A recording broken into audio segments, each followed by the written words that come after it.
Bom,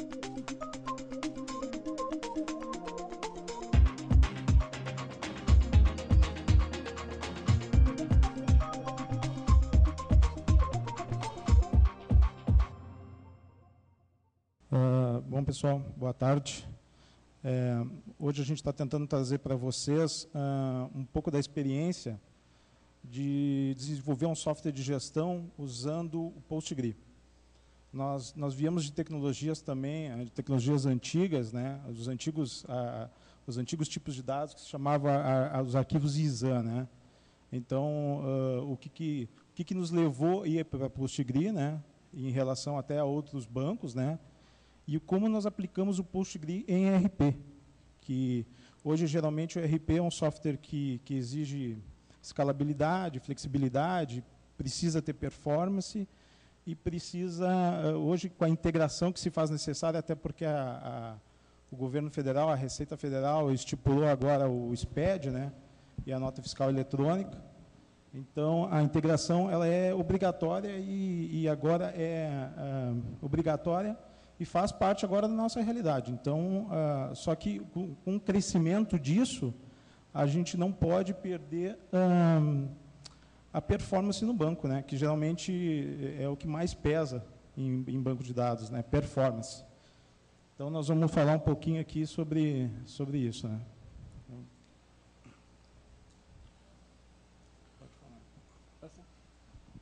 Bom, basicamente, o que é regra de negócio, né? São as validações, as restrições e, basicamente, um núcleo do funcionamento de um sistema de gestão, de um sistema qualquer.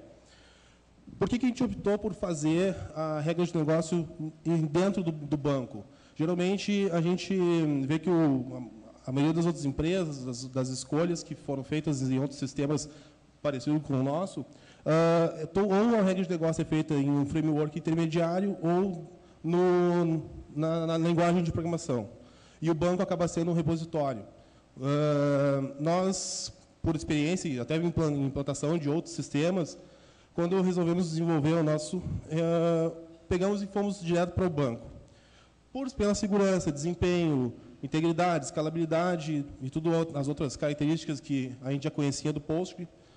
E essa experiência em outros sistemas que utilizavam esse modelo intermediário de modelagem, né, de onde que a regra funcionava. Então, a gente vai descrever assim, como que a gente resolveu alguns problemas característicos no desenvolvimento de um sistema. Coisas que qualquer sistema de comercial ou de gestão ou um RP maior envolve, que é campos obrigatórios, parametrizações, que em um sistema de gestão são muitas, funções personalizadas que precisam atender ao respectivo cliente, a um caso específico, padronização de campos e padronização de escrita. Tá? Entre outros probleminhas que a gente sabe que tem no desenvolvimento. Então, o objetivo é mostrar como a gente resolveu esses problemas e usando o PostgreSQL. Bom, a primeira coisa que a gente queria mostrar, acho que o Eduardo pode falar melhor. Primeiramente, assim, o que acontece? O sistema de gestão hoje, a escrituração é centralizada ou descentralizada, né? Isso é uma exigência que a Receita Federal faz. Então, a nível hierárquico de empresa, hoje a gente dividiu isso em empresa, filial, unidade.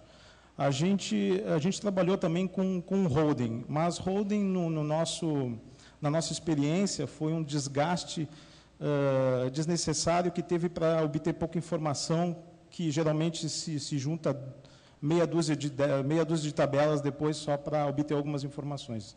Então, isso a gente não optou por colocar grupo, que seria a holding na estrutura da empresa, e que futuramente a gente poderia juntar essas tabelas até para extrair informações disso, né?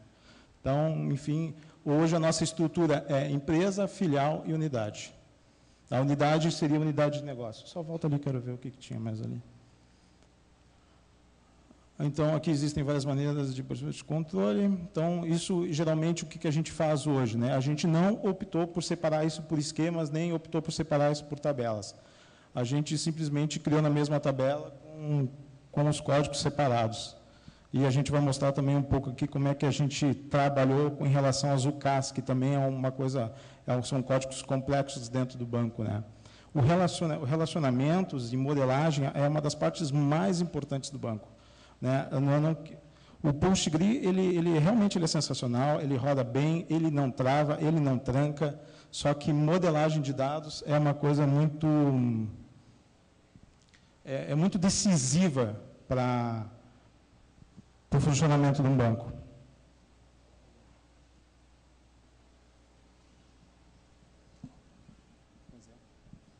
Bom, aqui é um exemplo rápido, tá? A gente pegou uma tabela aqui de produto e serviço, uma tabela pequena que nós temos lá, tá? Alguns campos aqui que nós colocamos na tabela, né? Nós usamos muito array, né? Apesar de muitos falarem que array são lentos, são difíceis de trabalhar, é legado, né?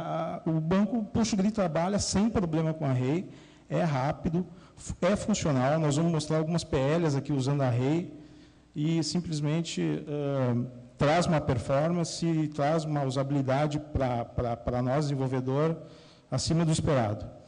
Então, aqui nós temos uma tabela comum, nós usamos seriais, né, nos campos, para fazer os relacionamentos PKs. E aqui é um pequeno exemplo, tá? Como é montada, na verdade, uma UK. Né? O que nós fizemos? Nós temos um array, nós temos um único campo, que é o inteiro, e um array, que contém a estrutura FK empresa, FK filial e FK unidade. Array não é relacionado.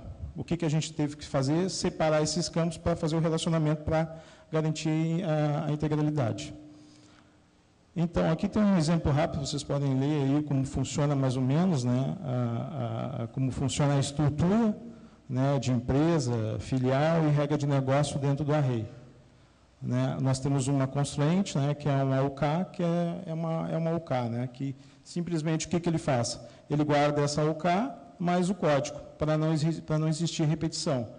Então, se eu existir uma regra de negócio no meu banco, com empresa 1, filial 2, unidade 0 e código do produto 100, e ter mais um código, como empresa 1, filial 3, unidade 0 e o código do 100, é possível.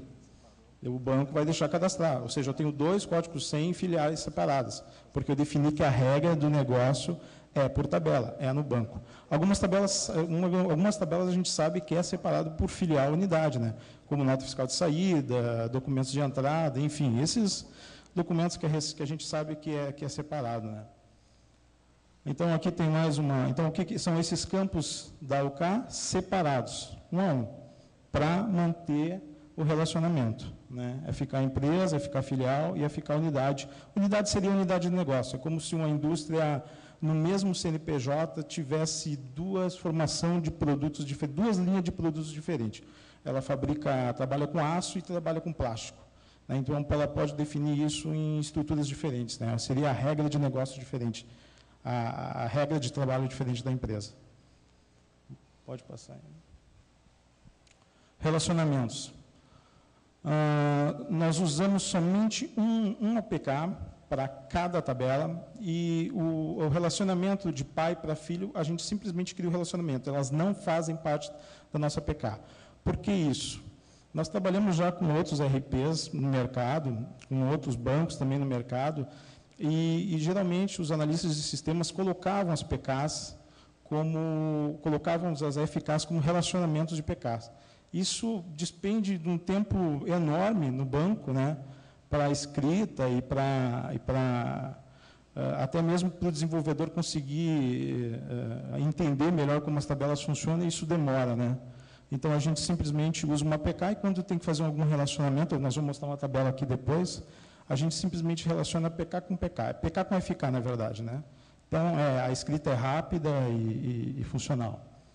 Só a título de exemplo, a gente trabalhou já com RPs, onde se usava APK composta e uma APK, às vezes, tinha quase 10 campos fazendo parte desse APK. Então, para te fazer uma junção com uma tabela, tu tinha que escrever um monte. E a gente optou por esse modelo, e eu acho que é o modelo que é realmente mais dito e citado em documentações.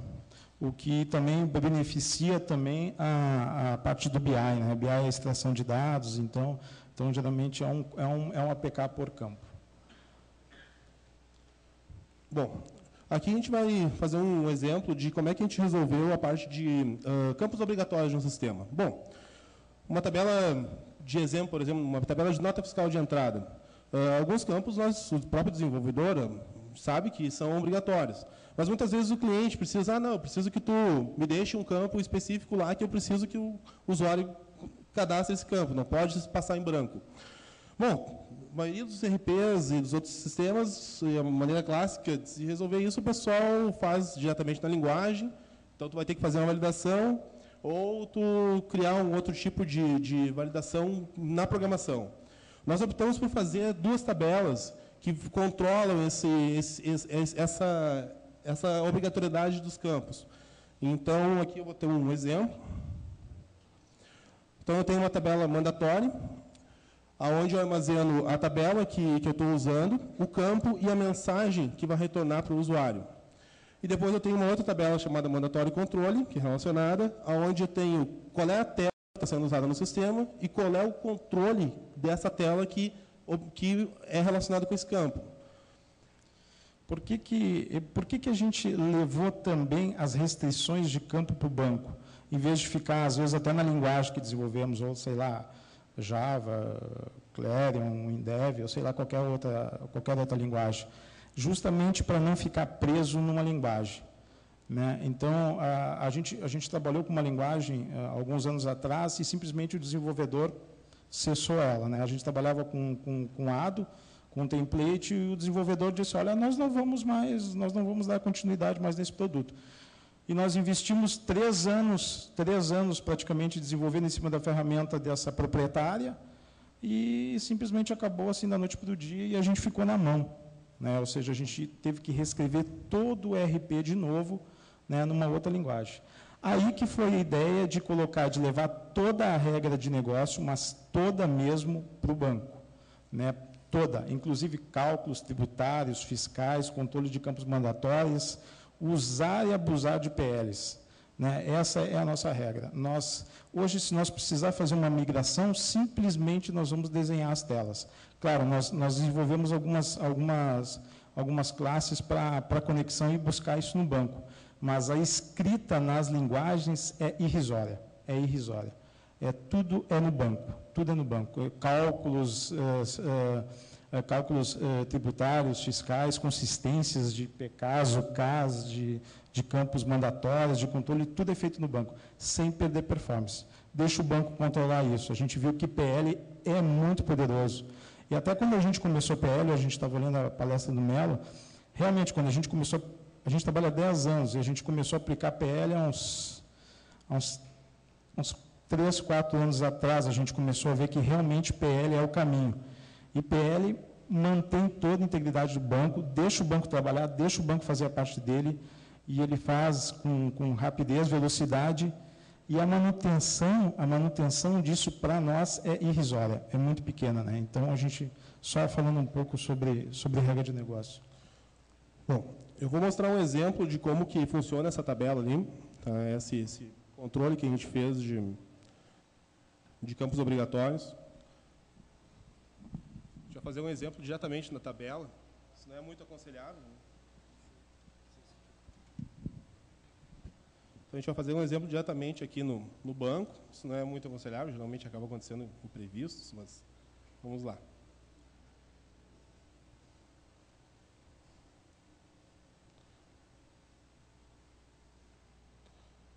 Bom, aqui basicamente que eu vou mostrar para vocês um select, onde eu vou ter todos os campos obrigatórios de uma determinada tabela, que no caso aqui é a tabela de nota fiscal de entrada. Então, aqui está me dizendo quais são os campos obrigatórios dessa tabela e as mensagens que retornam para o usuário. Aqui embaixo parece um select, mas, na verdade, isso aqui nós vamos mostrar mais adiante. Isso aqui é uma função que controla as nossas escritas de SQL, e eu vou tentar dar um update aqui nessa tabela. Então, já me retornou o código. Esse código aqui, essa informação que apareceu aqui, aparece numa tabela, numa caixinha bonitinha na linguagem para o usuário. Então, ele está me informando que eu não estou passando o número da nota e nem a data de emissão. Então, se eu olhar aqui, eu estou passando aqui no número, eu estou dizendo que eu estou null, e na data de emissão também null. Eu vou habilitar o número, vou tentar gravar, data de emissão. Bom, vou excluir. Isso aqui eu posso fazer diretamente lá na hora que eu estou lá na empresa, não preciso trocar código. Eu simplesmente tenho uma tecla de atalho dentro da minha tela, onde eu vou lá e vou fazer isso aqui, eu vou deletar. E agora eu vou incluir. Opa, deletei o número errado.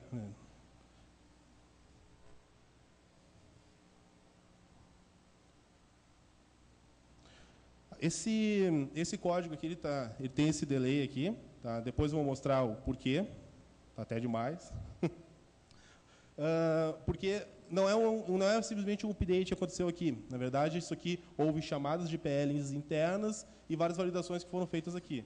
Mas só para esclarecer, então, vou mostrar para vocês o que a gente acabou fazendo. Então, aqui eu acabei deletando o campo errado, mas eu deletei um campo obrigatório de uma tabela. No momento que eu deletei esse campo, ele já não consta mais na tabela mandatória e eu posso dar o update direto nele. Geralmente, o controle de campos obrigatórios e mandatórios é feito na linguagem. Então, o que a gente... Não vamos ficar preso à linguagem agora, né? Porque, sei lá, amanhã morre ou depois não. E PostgreSQL é uma coisa que vai sempre continuar. Então, não, vamos para o PostgreSQL. Bom. Tu tirou a demonstração? Então. Tirei. Tá, tudo bem.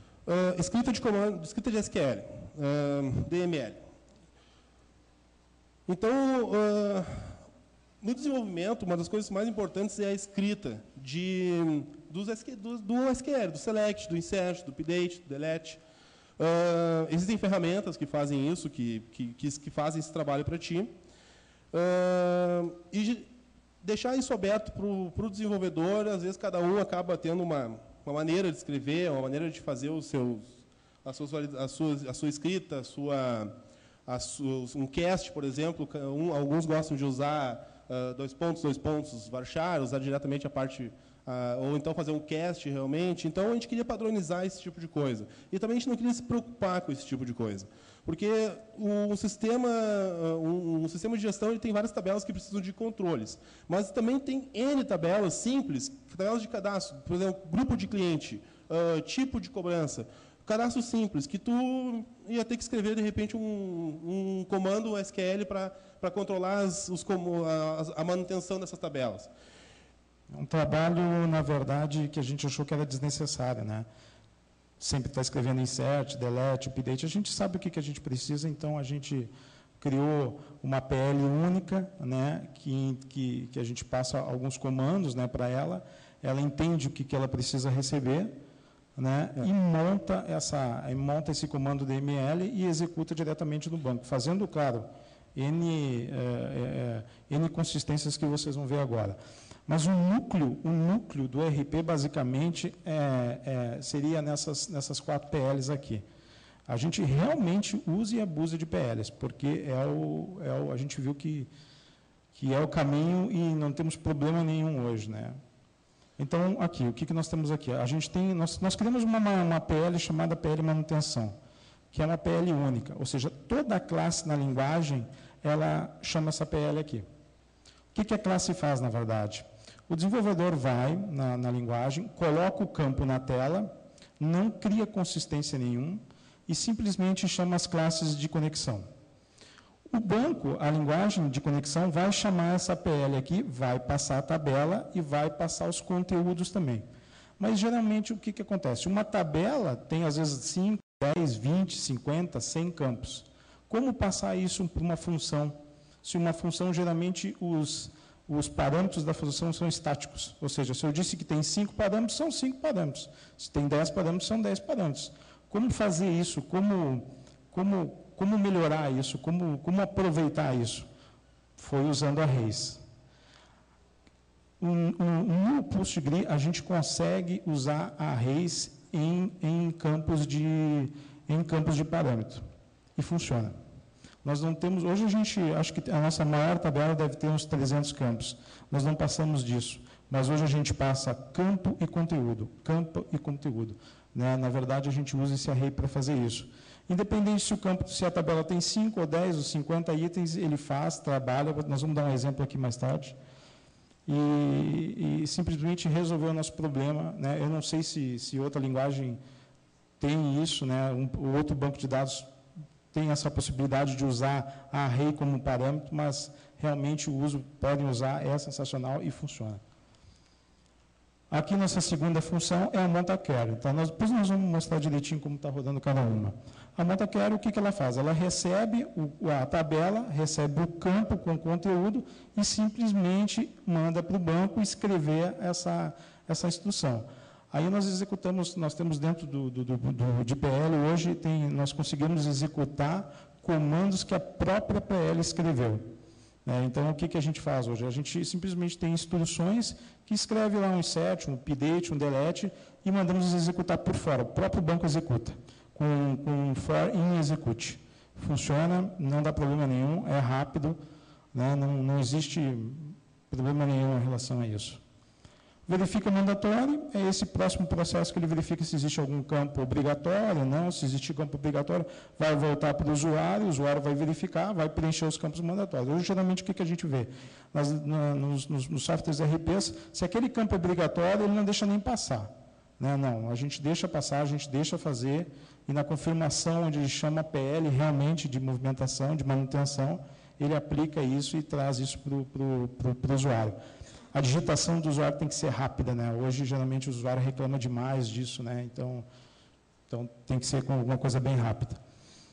E a PL de controle de processamento, né? Essa PL de controle de processamento, ela, na verdade, é como se... Aqui vocês podem usar triggers também. Nós usamos triggers, tá? Nós usamos os gatilhos, mas a gente preferiu fazer assim, porque a gente tem uma mobilidade melhor para passar os parâmetros. Né? A nossa regra de negócio exigiu isso, a gente achou que era a melhor solução e trabalhamos nisso. Mas nada impede de trabalhar com trigger. Né? A trigger é a mesma coisa. Então, aqui a gente, como a gente trabalha justamente com isso, como o cliente ele precisa de... Hoje, geralmente, o cliente não quer comprar mais um pacote fechado, ele quer comprar um pacote e quer mudar. Eu calculo minha ficha técnica dessa maneira, minha regra de comissão para cliente é dessa maneira, então, ele não quer mais fazer isso. Então, o que a gente faz? Lá no cliente mesmo, a gente consegue mudar a PL e deixar para aquele cliente lá, e o banco vai entender e vai começar a rodar ela. Essa é a PL de controle de processamento. Só para ficar um pouco mais claro, o que acontece? Essa PL de controle de processamento, na verdade, nada mais é que o seguinte: quando a gente precisa, quando é um cadastro básico, tipo um cadastro de grupo de cliente, eu não preciso fazer nenhuma validação especial nele, é apenas um update, um insert, um delete. Mas quando eu tenho uma tabela específica, por exemplo, voltar no exemplo de nota fiscal de entrada, eu tenho que dar baixa em ordem de compra, eu tenho que dar entrada em estoque, eu tenho que fazer movimentação. Essa contabilidade. Então, o que acontece? Apenas um update não vai me resolver isso. Então, quando a função manutenção, que ela chama essas outras funções, que é a PL monta query, que é a verifica mandatório, o que acontece quando ela entra nessa função de controle de processamento? Ela pesquisa no catálogo do banco se existe uma função com o nome exato da tabela. Ou seja, existe uma função nota fiscal entrada? Existe. Então, agora tu vai executar essa função. Então, todos os controles que eu preciso fazer dentro de uma nota fiscal de entrada ficam dentro de uma PL chamada nota fiscal de entrada, que fica num esquema separado. Então, eu preciso alterar um comportamento de uma PL. Eu preciso fazer um outro tipo de baixa agora, de estoque. Em vez de FIFO, vai ser diferente. Então, eu altero isso lá dentro da PL nota fiscal entrada e não mexo mais nada no sistema. Não preciso fazer nenhuma alteração no meu executável. Eu simplesmente altero no banco e quando o cliente, ele pode estar na mesma tela, inclusive. Quando ele clicar em OK lá, o sistema vai entrar de novo, vai pesquisar e vai executar aquela PL lá. E vai executar a PL de novo. Exatamente, isso traz um ganho de manutenção. Hoje o cliente liga, ele pensa, olha, eu estou aqui, não é assim, tem que ser assim, tem que ser. A gente analisa na hora, vê se realmente tem que ser. A gente compila a PL no banco, compilamos a PL no banco e ele simplesmente sai rodando. As atualizações, o cliente não precisa sair do sistema. Só uma coisa que eu queria salientar, que daí, como isso está tudo encapsulado dentro de uma PL que chama outras, então se eu tiver algum erro dentro de qualquer uma delas, então dispara um RAID except e um comando não executado. Então eu também tenho integridade nisso aí. As PLs, elas vão, uma vai chamando a outra, então fica tudo dentro de um grande bloco de uma grande transação. Então, continuo tendo, não são PLs que são disparadas, você dispara uma, dispara outra, não, fica tudo dentro de um bloco, deu problema na última, não, nem que seja um problema de campo que foi errado lá. Depende da regra de negócio, né? Se a gente quer que realmente aquele erro é um erro que a gente não deve deixar gravar aquela tabela por algum motivo lá, que está faltando algum campo, que é necessário para o SPED, ou para a nota fiscal eletrônica, enfim, qualquer coisa que venha... nós hoje a gente aplica o RAIS Exception, o que é? É como se fosse o rollback, só que ele retorna uma mensagem. Daí ele retorna a mensagem diretamente para o formulário do usuário. Se for uma mensagem específica, a gente passa um RAIS Notice, que não a gente consegue personalizar essa mensagem. Os erros de SQL também não são apontados para ele, então apenas o comando não é executado. Então aqui, basicamente, como é que funciona? Então tem uma função manutenção, que vai chamar a função montaCarry. A função montaCarry também pesquisa no catálogo do banco, porque todos os parâmetros da função manutenção são passados como varchar. Por que varchar? Porque eu consigo converter varchar para qualquer outro formato. Então, eu vejo na tabela, esse campo aqui que eu estou recebendo ele é um numérico. Então, eu vou fazer um cast para ele para íntegra, para numeric. Se for um inteiro, eu faço para íntegra. Se for varchar, continua como varchar. Então, interval também. Depois ela chama verifica mandatório. E depois tem uma verificação. Se a consulta, ela consulta se existe uma PL com o mesmo nome de tabela. Existe, então executa essa PL. Não existe, ele vai escrever o comando update, insert, delete e vai executar o comando. Isso aqui tudo é uma única PL que vão chamando outras PLs e outras PLs e outras PLs. Então... Aqui a gente tem vamos demonstrar isso aí na prática, tentar fazer aqui. Tá? Vamos ver se eu não deleto o campo errado agora. Realmente...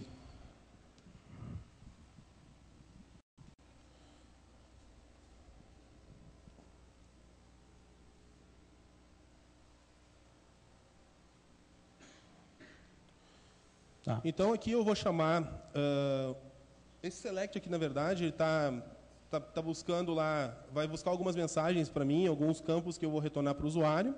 Aqui está sendo feita a chamada da função manutenção. Os parâmetros estão sendo passados por array aqui. Aqui tem o form, inclusive, onde... o que foi feito na tela. No caso, lá na nossa linguagem, existem nomes específicos. Isso aqui seria um update, que está sendo feita uma modificação na tela. Então... passados os campos com os valores. E com o nome do campo, só para explicar, só volta lá um pouquinho lá para cima lá.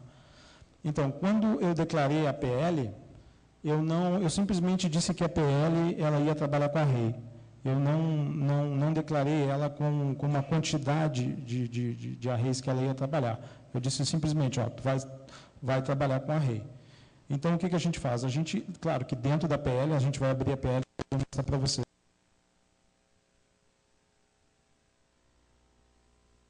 Cada campo e cada conteúdo. Aqui é um outro array, ou seja, é um outro parâmetro da função.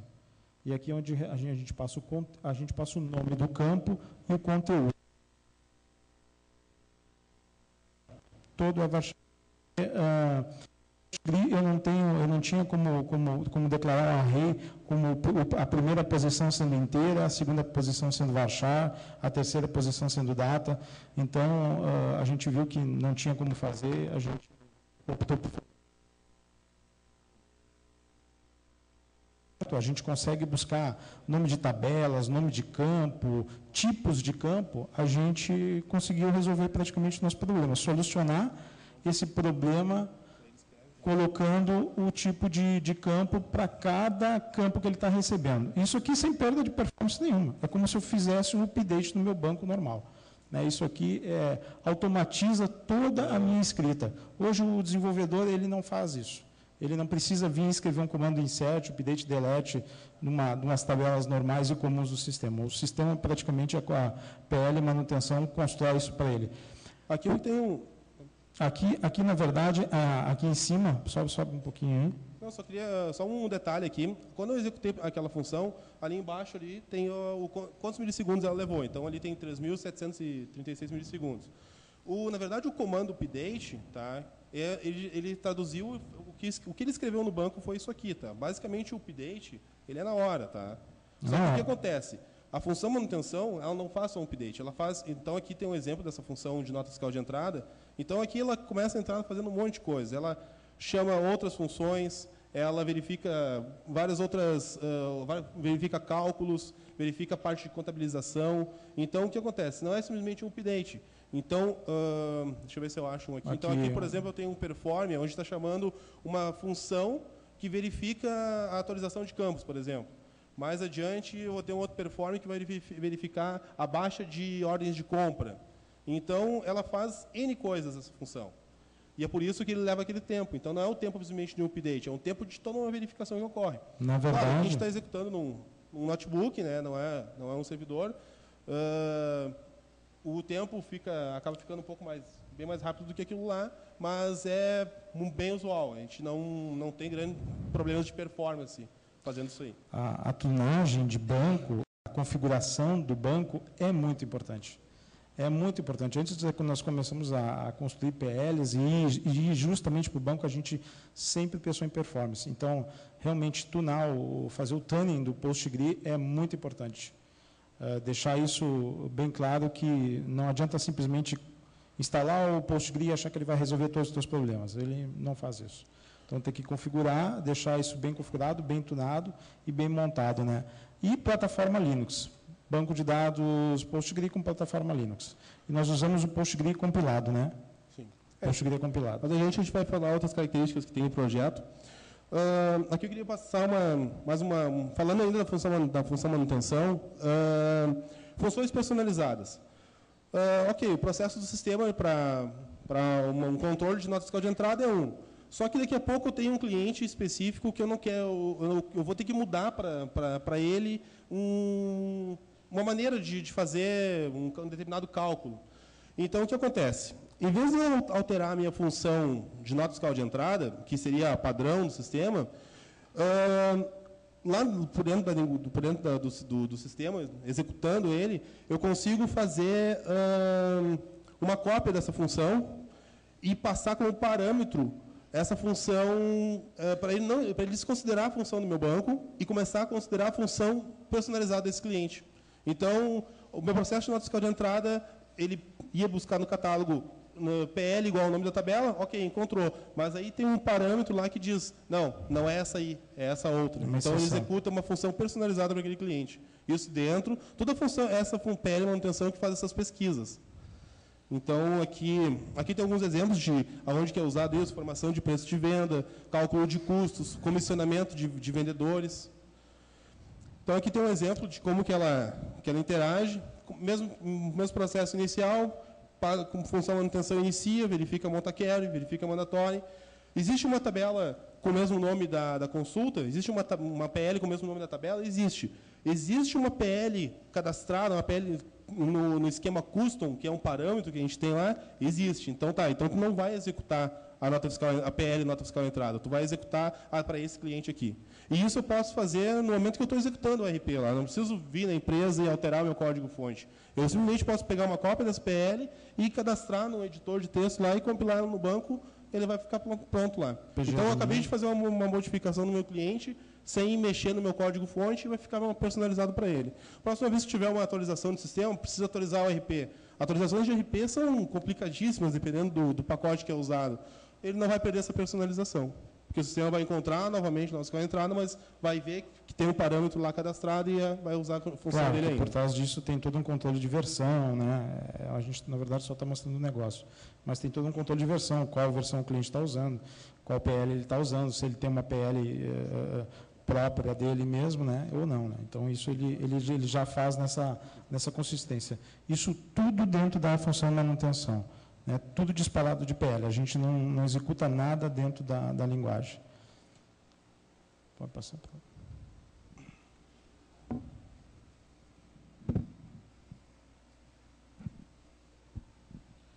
Então, aqui eu tenho um outro exemplo. Deixa eu só achar aqui onde está.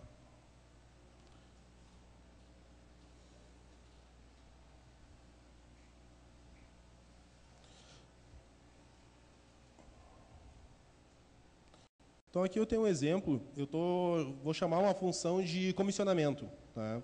Então, disparei a função, ele acabou de fazer aqueles processos que a gente mostrou ali antes naquele fluxo. Então, aqui ele gerou um processo de comissionamento para um cliente. Tá? Essa mensagem aqui retorna na hora que o usuário finaliza o processo lá. E o que aconteceu? A função que está cadastrada no sistema é essa aqui, ó, é a função gera comissão retorno. Um pouquinho mais para baixo. Aqui.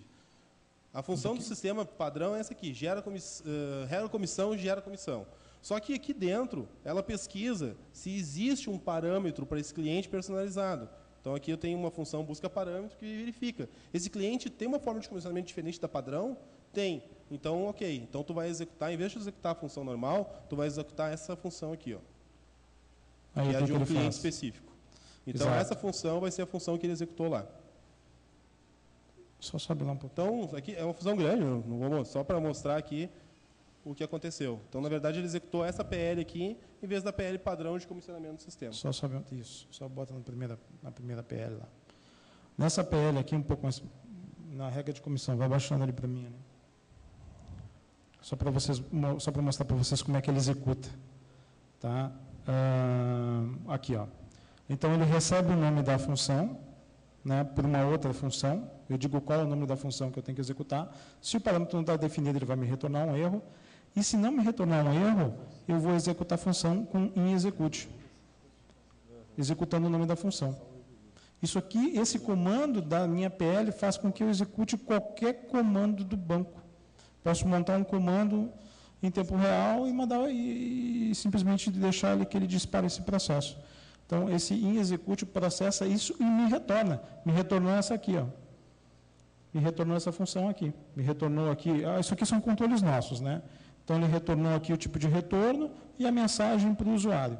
Então, quando ele executou a primeira função, ele foi no banco, buscou o nome da função, qual que ele tinha que executar para aquele cliente e aplicou usando o for inExecute lá, que executou qual função que foi definida por nós. A parte de cálculo, então, como a gente já vem notando, a gente praticamente não usa quase nada na linguagem, no front-end. Os cálculos do sistema, todos são feitos no banco, desde os mais simples, de quantidade vezes preço, na hora que o cara está fazendo uma venda, até os fiscais, tributários, toda a parte contábil. As PLs de controle de tabela, que são essas PLs, por exemplo, PL, nota fiscal entrada, elas realizam o cálculo e retornam o valor diretamente no campo. Então, o usuário ele digitou a quantidade 10, preço 2, ele calcula na hora o valor para ele. Então, o retorno é imediato. Tá? Nós não usamos nunca, nem, por exemplo, um cálculo simples de quantidade vezes preço na linguagem. A gente deixa a PL fazer isso. Por quê? Porque se amanhã a gente precisar migrar para uma outra ferramenta, nós vamos estar se preocupando onde é que tem cálculo na linguagem, onde é que não tem. A regra de negócio já está toda definida no banco, né? Então, a gente adotou o PostgreSQL como nossa linguagem principal e é isso, né? Cursores. Até antes da palestra do Melo, fiz uma pergunta lá. Tem uma coisinha que a gente um detalhezinho nos cursores lá. Mas o sistema ele trabalha com browse, com grids. Então, o sistema ele não trabalha form a form, vendo um registro de cada vez. Ele trabalha em um conjunto de dados, como se fosse uma listagem. Essa listagem, nós, em vez de fazer um select e trazer isso para a tela do usuário, que, conforme os dados iam crescendo, ia ficar muito complexo, ia ficar demorado, e em vez de separar também, que tem alguns sistemas que separam, por exemplo, o cadastro de clientes por letras iniciais, daí tu faz um select, separa para não ter um overhead tão grande na carga. A gente trabalha com cursor. Então, o cursor é disparado e a gente faz paginação, para cima e para baixo. Então, por mais que tu tenha uma carga grande de dados na tabela, eu vou trabalhar apenas com aquela quantidade de linhas que o usuário está visualizando. Um detalhe que até comentei na palestra do Melo foi que a atualização do cursor só acontece no momento que ele é fechado e aberto. Ou seja, eu peguei uma carga de dados de 50 linhas, só que daí apareceu ali no meio, ele tem um cadastro de produto, parafuso. Daqui a pouco, um outro usuário foi lá e alterou essa descrição para parafuso X1. Essa visualização ela não acontece, não faz essa atualização na hora. No momento que ele faz paginação, ele deu um page down, um page up, e aí o cursor fecha, abre, ele posiciona nas linhas corretamente, porque eu sei exatamente, isso também é tudo automatizado no sistema, eu sei exatamente o número de linhas que tem naquele grid, então aí ele vai fazer a paginação e vai pegar novamente a descrição atualizada. E o usuário consegue enxergar as informações em bloco, em linhas, né? Geralmente, o usuário não quer trabalhar com forms. Form, você vai andando registro a registro, ele não quer isso. Ele quer enxergar isso tudo em uma grande quantidade de registros, né? Um bloco de registros. É mais fácil também de se identificar, de ordenar, de procurar, né? É só uma questão de uso, né? Então, os cursores resolveram o nosso problema. Nós não sabíamos como fazer isso, os clientes precisavam, não, nós queremos trabalhar com browser, nós queremos trabalhar com grid, é a melhor maneira. Então, a gente conseguiu resolver isso no cursor e funciona 100%. A gente trabalha hoje com lançamentos contábeis e a gente tem lá milhares de lançamentos e praticamente é na hora. A gente não tem perda nenhum com isso, né? Então, resolveu o nosso problema e a gente usa os cursores. Parametrização. Então, como já foi falado no início, parametrização em sistemas de gestão é um dos grandes problemas, né? Tu tem muitos parâmetros para configurar e a gente pensou, bom, como é que nós vamos resolver essa parte dos parâmetros, né? A gente vai fazer uma tabela onde vai ter os parâmetros, nós vamos cadastrar esses parâmetros no banco. Então, a gente resolveu fazer uma coisa mais que acabou tendo outro uso no fim. Vou mostrar mais adiante. Nós usamos uma tabela onde os parâmetros são cadastrados tanto a nível de tabela, ou seja, um parâmetro para uma nota fiscal de saída, ou então a nível de registro. Por exemplo, configurações de KNAB para um banco. Então, para cá eu vou ter uma tabela onde vai ter N registros. Para cada um desses registros eu vou ter um parâmetro que vai valer para aquele registro. Ou então, um parâmetro que vai valer para a tabela inteira. Então, os exemplos, né, configuração de KNAB por banco, e um exemplo de parâmetro por tabela seria a impressora onde vai imprimir a nota fiscal de saída. Pessoa que vai imprimir uma DANF, por exemplo. A DANF lá, a nota fiscal eletrônica lá. Um outro uso que a gente acabou implementando em função disso foi fazer campos específicos para apenas um cliente. Um cliente tem um sistema legado e está migrando para o nosso, e ele tem um código lá que ele cadastrava e ele precisa desse código no sistema dele, para fazer consultas ou durante a migração ele ainda tem e depois vai acabando de usar. Ele quer guardar esse registro. Então, em vez de eu criar um campo na minha tabela, e daí ter que fazer uma atualização nos clientes, lançar uma nova versão para que todos os clientes atualizem, enfim, com aquele campo, eu posso usar essa mesma tabela de parâmetros, onde eu vou ter lá no form dele um campo sinalizando que existem campos adicionais para aquela tabela. E ele pode usar esse campo como um campo de cadastro normal dentro daquela tabela que ele criou. Ele vai enxergar isso como se fosse um campo normal. Simplesmente o TI, quem é responsável pelo banco, pode adicionar isso aí sem problemas nenhum. Adiciona o campo, ele vai lá e aplica a regra e faz com que isso seja executado tanto obrigatório ou não também no campo, né? Se é obrigatório ou não, também pode ser aplicada a regra do mandatório para esses campos adicionais. Só interromper vocês um segundo para dar um anúncio, com licença. Pessoal, só para avisar que logo após o fim da apresentação, a Dexter vai fazer um sorteio aqui, tá? Então, quem for sorteado tem que estar aqui para receber o prêmio, senão vai ser outra pessoa sorteada. Então, aguardem o fim da palestra para estarem presentes no sorteio. Fazer uma demonstração, então, de como funciona essa parametrização. Tá. Então, aqui eu tenho um script, onde eu tenho uma função também que busca esses parâmetros. Então, aqui eu tenho um parâmetro que é de tabela, que seria o ambiente da NFE, ou seja, ambiente 1, seria ambiente de produção. Aqui também eu tenho outro parâmetro que seria, a nível de tabela também, que seria qual é o relatório que vai imprimir a DANF. Nós utilizamos Crystal Reports no nosso sistema, então lá tu pode dizer, o cara quer fazer uma DANF com um logotipo específico, se bem que o logotipo também é um parâmetro, mas quer fazer diferente, quer fazer colorido. Então, a gente, em vez de fazer, a gente gera um novo relatório para ele, cadastra no parâmetro, é um parâmetro de tabela. Parâmetros de registro. Então, aqui eu vou ter um parâmetro do banco, onde eu vou ter o arquivo de licença, por exemplo. Nós usamos um software de terceiro para gerar remessas de KNAB. Então, onde que está o licenciamento de cada um dessas carteiras desses bancos? Então, isso aqui é um parâmetro de... Esse aqui, por exemplo, é um código de agência. Então, isso aqui é um parâmetro de registro. Para cada cadastro de banco da tabela bancos, para cada um registro que eu tenho lá, eu vou ter um parâmetro para aquele registro. Não é um campo fixo, né? Aqui eu tenho a função que busca os parâmetros, um exemplo dela, aonde é passado o nome do parâmetro, o nome da tabela e ali a regra de negócio da onde está vindo esse se é privado ou público. Se é privado ou público. Então, o que acontece? Eu abri essa questão dos parâmetros e ele ficou bem maleável. Ou seja, eu posso... daqui a pouco eu estou num cliente... Daqui a pouco eu estou num cliente e eu preciso fazer uma alteração e eu preciso que essa alteração, isso se comporte conforme um parâmetro que ele precisa. Eu posso ir lá, cadastrar um parâmetro na base dele e utilizar esse parâmetro dentro de uma PL e eu não vou precisar alterar o meu código principal. Até posso, se for um parâmetro realmente importante, mas se for um parâmetro específico dele, vai ficar na base dele. É um parâmetro público, ou seja, ele não é privado, ele não é nosso, é um parâmetro desse cliente. Só para, de repente, o pessoal entender como é que eu sei o valor de cada parâmetro. Eu tenho duas tabelas, parâmetro e parâmetro-valor. E daí as duas, eu sei exatamente qual é o valor de um determinado parâmetro de uma determinada tabela ou de um determinado registro.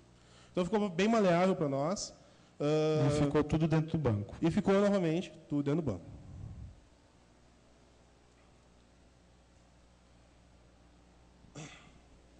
Campos padrão. Bom, no sistema, acredito que na maioria dos sistemas, geralmente tu acaba criando várias tabelas e para essas várias tabelas tu acaba replicando vários campos que tu precisa usar. Campo de observação, data de inclusão, data de alteração, o último usuário que mexeu naquele registro, o campo de observações, a gente usa um esquema de marcação de registros. O usuário pode marcar o registro 1, o 5, o 10 e querer exportar esses registros. Então, o usuário que marcou esse registro. Então, o que a gente fez? Em vez de criar um script que vai replicar esses campos em todas as tabelas, a gente criou uma espécie de... a gente meio que encapsulou uma tabela dentro da outra como se ela fosse uma type. Então, como se fosse uma herança. Então, aqui tem um exemplo de o que é essa tabela padrão. Aqui, então, seriam os campos que eu quero que todas as minhas tabelas tenham. Então, esses campos é ficar o usuário registro bloqueado, ou se o registro é ativo ou inativo, a data que ele foi inativado, o usuário que incluiu, o último usuário que alterou, a data que teve inclusão, a data que teve alteração, observação, o usuário marcador e o usuário de inclusão, confirma inclusão. Então, esses campos são campos que eu quero que todas as tabelas do meu sistema tenham. Como é que a gente faz, então? A gente simplesmente criou essa tabela única. Aqui, então, eu tenho a definição da tabela banco, e dentro da tabela banco, eu defini controle WS padrão. Larguei ela lá dentro. Bom, é como se fosse um tipo, né? Aqui eu tenho inteiro, defini o nome da minha coluna como controle e simplesmente coloquei o nome da minha tabela. Todos aqueles campos que eu tenho na tabela WS controle vão estar justamente dentro dessa coluna controle, dentro dessa tabela banco, por exemplo. Isso é uma regra de negócio nossa. Então, no momento que eu precisar criar mais um campo novo, dentro dessa tabela controle padrão, que seja replicado para todos, eu simplesmente venho nessa WS controle padrão, incluo um campo novo, todas as outras tabelas vão enxergar. Então, não preciso criar um script para atualizar todas as minhas tabelas, de repente esquecer de uma tabela que precisaria, simplesmente incluo na WS padrão, esse vai fazer parte. Bom, ok, como é que eu busco isso? Então, vou mostrar aqui rapidinho para vocês. Como é que funciona, então, para mim trabalhar com essa estrutura. A gente teve até um certo receio de usar isso no início. A gente testou isso muito bem, testamos em vários tipos a gente achou que ia perder performance, por exemplo. De cenários e se mostrou funcional. Então, aqui eu vou dar um select simples na tabela nota fiscal de entrada. E aqui vai ter o WS controle padrão. Ou seja, os dados estão ali.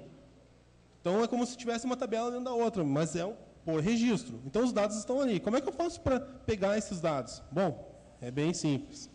Na verdade, Agora eu estou pegando todos os dados da AWS padrão separados. Então, eu vou ter para cada linha aqueles campos que estão lá.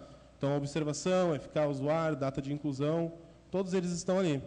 Se eu quiser pegar apenas um, por exemplo, tem outro select aqui, onde eu estou pegando apenas a data de inclusão e a APK de nota fiscal de entrada. Simplesmente colocando o nome da tabela, fechando ela e colocando asterisco, ele vai me trazer separar, como se fosse uma tabela dentro de outra tabela.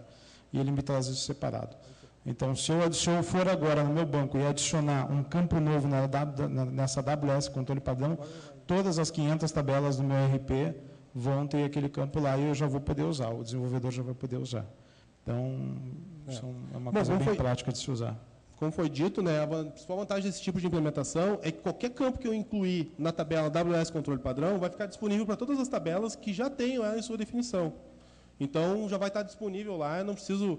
E esses controles fazem parte das telas como um campo normal. Tá?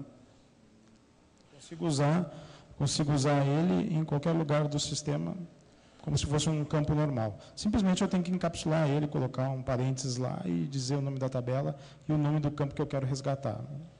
Bom, aqui são outras definições que a gente... Como a gente sistema de entrevista, a gente teve que fazer várias escolhas no início do projeto. E aqui são outras coisas, algumas coisinhas rapidinho que a gente quer passar, como é que a gente usa. Então, a nossa linguagem front-end é uma linguagem proprietária, chamada Indev, tá? Mas, como a gente falou, a gente não queria ficar dependente de uma linguagem. Nós optamos por Indev porque nós já tínhamos um framework pronto, praticamente, a gente só teve que fazer algumas alterações nele para trabalhar com essas classes, com essas PLs. Então, hoje, por exemplo, um cadastro básico, um formulário de inclusão, eu só escrevo um select lá dentro e passo os parâmetros e a função manutenção se encarrega de fazer tudo. De fazer o resto. Os nossos relatórios, a gente fez tudo em Crystal Reports, a gente até procurou outras ferramentas, e a gente sabe que existem, mas também existia um tempo no que a gente tinha que desenvolver o sistema, então a gente já tinha o Crystal Reports funcionando em outros sistemas, a gente sabia que funcionava e não nos dava problemas. Então, os relatórios do sistema também estão feitos todos em Crystal. Um detalhe é que também, como a gente usou tudo no banco, os relatórios em Crystal, eles não usam aquelas... Quem trabalhou com Crystal sabe que tem aquelas tabelas linkadas, onde tu simplesmente larga as tabelas num visualizador e daí tu linka. Nós não usamos assim.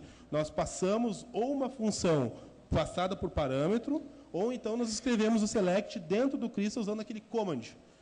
Então, o Crystal é só um visualizador. Sempre função. Sempre função. Uma característica também do sistema é que a gente faz pouco uso de trigger, em função do uso das PLs. Existem triggers em pontos específicos, mas não é... A gente tenta ter o máximo controle e ver bem aonde vai ser usado. Por já ter experiências de tu ter um monte de trigger no sistema e tu não achar onde é que está o gargalo. Porque uma dispara, uma tabela dispara uma, depois vai disparando a outra, e daqui a pouco tu já não sabe mais onde é que está o erro, porque encapsulou uma dentro da outra. Isso foi experiências que a gente teve, tá? Triggers funcionam sem problemas nenhum, a gente tem triggers no sistema, mas não é baseado tudo em trigger. Tá? Porque a gente trabalhou com outros RPs, a gente viu que despendia muito tempo para achar onde realmente era o problema de comandos. Né? Então, isso a gente optou por não usar, a gente só usa em lugares que realmente precisa. Onde não precisa, a gente cria a PL e a função de manutenção se encarrega de chamar.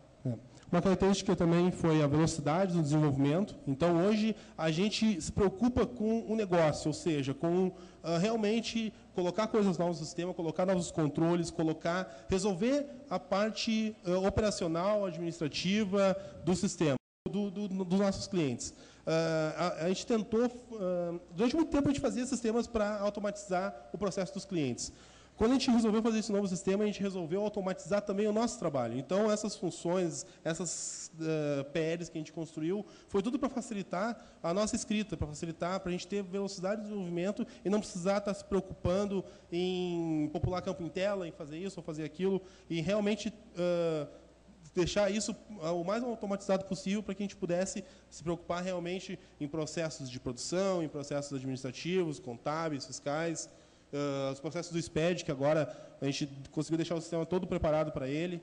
Então, realmente, a gente a velocidade do movimento... O ganho no desenvolvimento usando PL é fantástico, né? Isso não tem dúvida.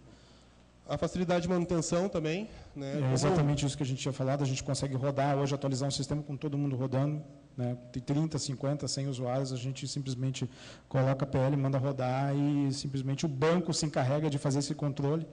Né? Se já existe uma PL rodando, ele termina de executar aquela lá, mas eu já compilei a outra, na próxima vez que ele vai compilar, ele vai chamar a minha nova. A gente deixou isso para o banco. O banco sabe fazer isso muito bem, deixa que ele faça isso. Algumas características que a gente opta quando a gente vai implantar o sistema: servidores Linux com distribuição Debian, tá? Logs em discos ou partições separados. Como os nossos clientes, a maioria é indústria pequena e média, algumas são um pouco maiores, o custo de hardware para eles é um problema. Então, a gente não tem, às vezes a gente pega clientes onde tu não consegue fazer, ou colocar um hardware extremamente profissional, ou com storage, com Fiber Channel, ou então com RAID 10 ou RAID 5. Então, a gente tem um controle muito grande nos backups, a gente tenta automatizar o máximo os backups e tentar automatizar ao máximo também essa parte de logs e partições separadas para ter um ganho melhor no banco. Sistema de arquivos, a gente usa XFS com a opção No Time habilitada para não ter a gravação de acesso aos inodes, e o PostGRE compilado, que isso nada mais é do que o que a gente achou em fórum, o que eu aprendi fazendo um curso, agora fazendo um comercial, mas eu fiz um curso de Tuning na Dextra também, onde tudo isso foi comprovado. Então, a gente tentou ir a fundo para ver onde que a gente podia ter problema e onde que a gente poderia, onde que a gente tinha que ter cuidados para não ter problemas com o servidor. Porque, para o cliente, por mais que o servidor tenha parado, é o teu sistema que está fora e, sinceramente, às vezes ele não quer nem saber ou por que aconteceu. Então, a gente tenta tomar o máximo de cuidado em deixar servidores... Algumas coisas são básicas. Boa modelagem, um servidor bom, disco, memória e Linux e PostGRE compilado. E um banco bem tunado. É isso que precisa. O PostGRE funciona muito bem. Então, concluindo, né, só para fazer um fechamento. Então, apesar de um trabalho maior no início, devido a esse grande número de definições e como fazer, e por que não fazer assim, por que fazer desse outro jeito, hoje a gente tem um desenvolvimento muito rápido. Tá? E essa automação de tarefas rotineiras que qualquer sistema exige. O PostGRE é responsável não só pelo armazenamento dos dados, mas sim de todo o processamento do sistema. O resultado ficou acima do esperado e as possibilidades são imensas. Então, graças a essa escolha, conseguimos desenvolver um sistema rápido, robusto, confiável, e nós temos que agradecer à comunidade PostGRE, porque a gente procurou muita coisa em fórum, foi muito atrás de documentação, e muita gente nos ajudou, e a gente agradece a toda a comunidade. Acho que é isso aí. Agora as perguntas, né?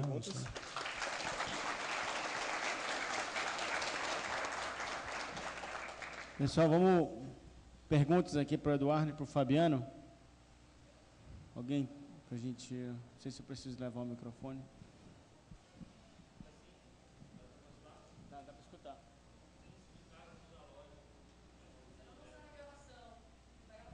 Desculpa, está certo. Esqueci.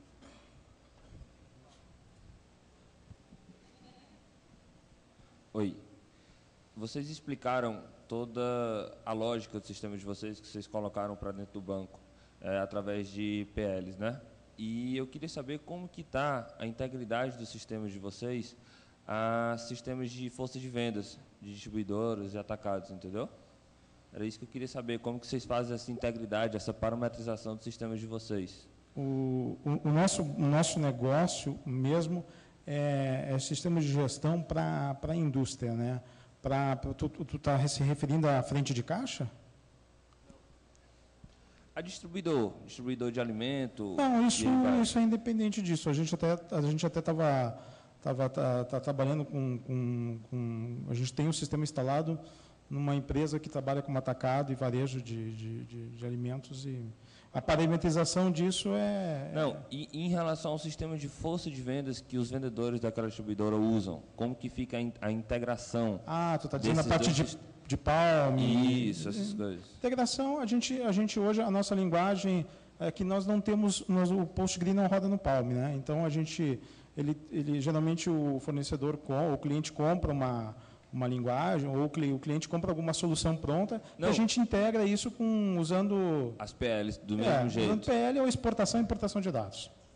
Tá bom.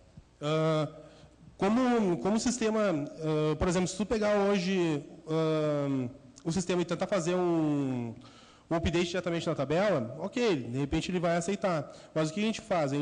Quando a gente faz integrações com outros tipos de fornecedores, de distribuidores, a gente simplesmente passa qual é a PL que ele vai ter que chamar e quais são os parâmetros que ele tem que passar. Então, eu continuo mantendo a integridade, entendeu? E eu não abro o banco para essas atualizações automáticas. Então, existe uma regra, né? Tipo, tu precisa gravar alguma coisa no meu banco? Ok, então tu vai gravar dessa maneira. Tu vai passar simplesmente esses dados para mim e eu vou me encarregar daqui para trás para como fazer isso aí. Não é muito o nosso foco, já como é indústria realmente, né, a gente tem um atacado que funciona assim, mas não é realmente o nosso foco. Nosso foco realmente é mais indústria e o sistema acaba ficando realmente mais dentro da empresa, né, mais os processos internos realmente. Quem mais? Pergunta? Dou-lhe uma.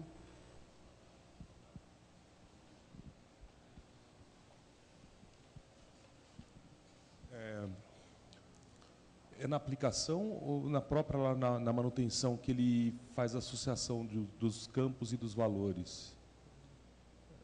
Entendeu? A aplicação simplesmente pega os campos das telas, de todas as telas, chama uma classe que nós montamos e chama a função manutenção. Quem escreve todo o comando DML é a função manutenção e monta carry. É ele que faz a associação. A gente vai lá no banco e busca e monta esse comando, né? A gente monta o comando update, buscando exatamente o tipo. A linguagem que a gente usa, a gente criou um controle onde ela faz um loop em todos os comandos. Então, ela sabe tudo que está populado nela. E eu posso ter apelidos, inclusive, nesses controles. Não precisa que seja exatamente o nome da tabela. Então, ele faz uma varredura no form, verifica o que está lá dentro e passa. Em atualizações, só realmente o que foi realmente alterado ele manda para nós, até para não ter um overhead. Então, numa inclusão, realmente vem tudo, né? Mas numa atualização, vem só o que realmente foi mudado lá no usuário, que o usuário mandou. Aqui é uma pergunta do chat da For Linux. O Fabian pergunta, quantos acessos simultâneos tem o sistema? Hoje a gente tem uma indústria que foi nosso cliente piloto. Eu acredito que deve ter em torno de uns 70, 80 terminais lá, então o banco deve estar... Não sei, tamanho de banco agora não me recordo, mas eles têm toda a parte fiscal completa, então tem bastante... Quando tu gera uma nota fiscal de entrada, por exemplo, já gera lançamentos fiscais, já gera lotes contábeis, é o maior banco que a gente tem hoje. O acesso ficou rápido.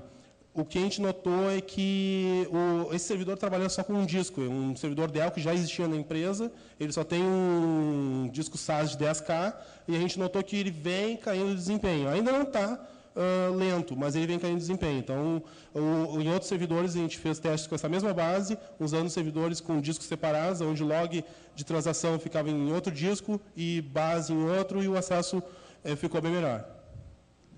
A última pergunta aqui, pessoal, que nós temos que encerrar. Como você havia dito, mais interno, para a indústria, o sistema fica dentro da empresa, né? Mas como ficaria isso aí no sistema web, distribuído, a segurança dele, e também as PLs ficam criptografadas? Como é que fica a segurança e a utilização isso, mesmo que internamente, mas de um acesso externo?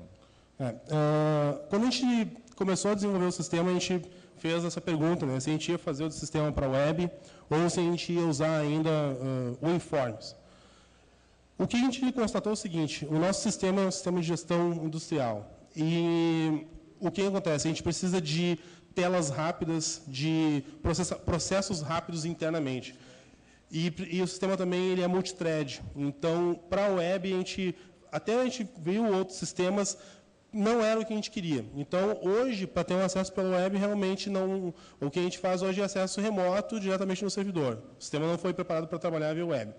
Quanto às PLs, hoje o usuário que ele acessa o banco, ele não... Realmente, se tu entrar lá por dentro, na rede da empresa, e tentar conectar no banco com o usuário válido, as PLs vão estar escritas lá.